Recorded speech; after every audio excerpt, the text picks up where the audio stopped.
অবসর ইস্যু নিয়ে আসলে আলোচনা শেষ করতে চাইলেও শেষ হবে না, এবং সেই আলোচনা চলছে। সবশেষ আলোচনা যেটা হয়েছে মাহমুদুল্লাহ রিয়াদের, এবং সেই মাহমুদুল্লাহ রিয়াদের সাথে আলোচনা হয়েছে ক্রিকেট অপারেশনস এর দায়িত্বে যিনি রয়েছেন নাজমুল আবেদিন ফাহিম। মাহমুদুল্লাহ রিয়াদ কবে আসলে ওয়ানডে ক্রিকেটকে বিদায় জানাতে চান? ওয়ানডে ক্রিকেটকে মাহমুদুল্লাহ রিয়াদ বিদায় জানানো মানে হচ্ছে মাহমুদুল্লাহ রিয়াদ আলটিমেটলি একদম রিটায়ারমেন্টে চলে যাওয়া। মুশফিকুর রহিমকে নিয়ে আলোচনা হচ্ছিল, মুশফিকুর রহিমের ওয়ানডে অবসর নিয়ে অনেক ডিসকাশন হয়েছে, ফেসবুকে স্ট্যাটাস দিয়ে তিনি সেটি জানিয়েছেন।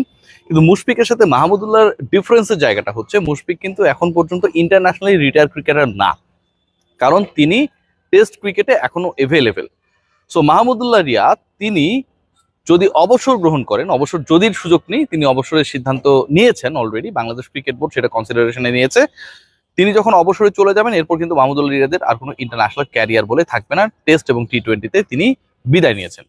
সো ফ্রম দ্যাট কানেকশন বিসিবির সাথে রিয়াদের ডিসকাশনটা কি হলো, এটাই হচ্ছে আলোচনার মূল বিষয়। বাংলাদেশ ক্রিকেট বোর্ডের সাথে মাহমুদুল্লাহ রিয়াদের যে ডিসকাশন হয়েছে, যতটুকু বিভিন্ন সূত্রের মাধ্যমে আমরা জানতে পেরেছি, আনুষ্ঠানিকভাবে এই ব্যাপারে কোনো কিছু কেউ বলে নাই যে মাহমুদুল্লাহ মাঠ থেকে রিটায়ারমেন্টে যেতে চান। মাহমুদুল্লাহ মাঠ থেকে রিটায়ারমেন্টে যেতে চান মানে মুশফিক যেভাবে ফেসবুকে অ্যানাউন্স করেছেন তার আর কোনোভাবেই ওয়ানডে ক্রিকেটে দেশের জার্সি গায়ে মাঠে নামার সুযোগ সম্ভাবনা কোনোটাই নেই। তাকে কেক কেটে তার দল মোহামেডান সেলিব্রেট করেছে তার রিটায়ারমেন্টটাকে, তার গ্লোরিয়াস ক্যারিয়ারকে। মাহমুদুল্লাহর ক্ষেত্রে তেমনটা হচ্ছে না। মাহমুদুল্লাহ রিয়াদ মাঠ থেকেই ক্রিকেটকে চিরতরে বিদায় জানাতে চান, এবং সেই জানাতে চাওয়ার যে ইচ্ছা, মাঠ থেকেই অবসরে যাওয়ার যে ইচ্ছা, সেটা তিনি বাংলাদেশ ক্রিকেট বোর্ডের সাথে ক্লিয়ার করেছেন।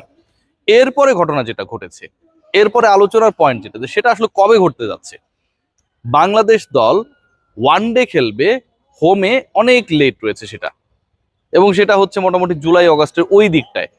এখন মাহমুদুল্লাহ রিয়াদকে যদি মাঠ বলতে ঘরের মাঠ বোঝানো হয়, তাহলে মাহমুদুল্লাহ রিয়াদের জন্য বাংলাদেশ ক্রিকেট বোর্ডকে অন্তত আরো 6 মাস ওয়েট করা লাগবে যে মাহমুদুল্লাহকে আমরা ঘরের মাঠে খেলিয়ে বিদায় দেব।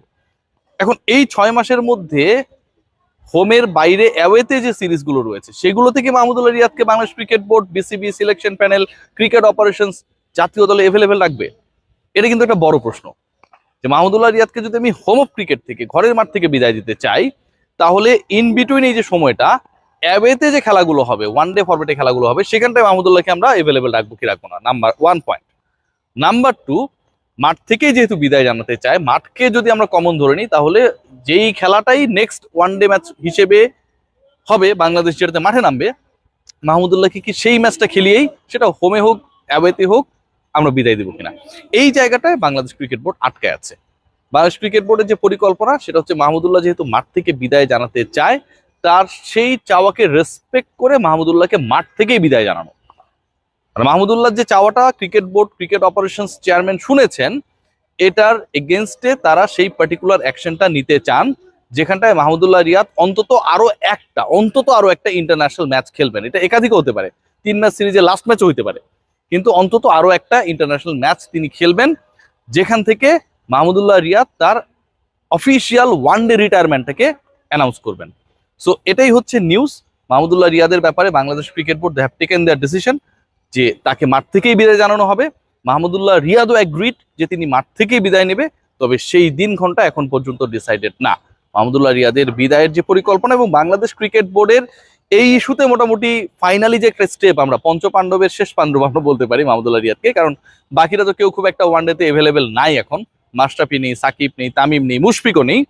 তো তার ব্যাপারে বাংলাদেশ ক্রিকেট বোর্ডের যে অবস্থান, তার ব্যাপারে বাংলাদেশ ক্রিকেট বোর্ডের যে পরিকল্পনা, আমার কাছে মনে হয় যেটা নাই মামার থেকে কানা মামা ভালো, মোটামুটি খারাপ না, ভালোই বলতে পারি। এবং রিয়াদ যে মাঠ থেকে বিদায় নিতে চান, এটাকেও পজিটিভলি দেখার যথেষ্ট সুযোগ রয়েছে।